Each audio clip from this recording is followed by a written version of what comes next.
அனைவருக்கும் வணக்கம். இசையால் வசமாக இதயம் எது? உண்மைதானே. இசைக்கு வசமாகாத இருக்கிறவங்க ரொம்ப ரொம்ப ரொம்ப அரிதுன்னு தான் சொல்லலாம்.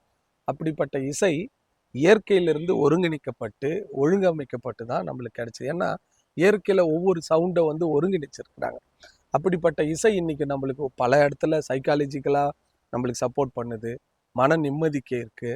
மருத்துவம் அதுல, அதாவது இசைன்றது ஒரு கலையா பார்க்காம கலையை தாண்டி ஏகப்பட்ட மருத்துவ குணங்களும் மனநலம் சார்ந்த விஷயங்களும் நம்மளுக்கு மன நிம்மதி கொடுக்கக்கூடிய மிகப்பெரிய அருமருந்தா இருக்கு.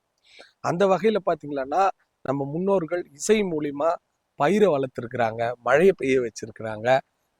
ஒரு வீரமா ஒரு போர் புரியணும்னா அந்த இடத்துல அந்த முரசு கொட்டி அவங்கள போருக்கு தயார்படுத்தியிருக்காங்க. அப்படிப்பட்ட ஒரு இசை நம்ம வாழ்வியல்ல ரொம்ப முக்கியமான ஒரு கூறுகள்ல அது ஒண்ணு. நம்மளோட பிணைஞ்சு வந்த ஒரு கூறு அது.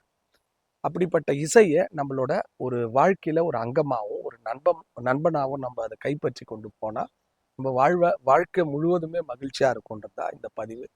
இந்த வகையில இன்னைக்கு இசையில ஒரு மிகப்பெரிய தாக்கத்தை ஏற்படுத்தி இசையில இசையை தாண்டி அவரோட அன்பு, பண்பு, பாசம், ரொம்ப கனிவான பர்சன் சி. சத்யா அவர்களுக்கு இன்னைக்கு பிறந்த நாள்.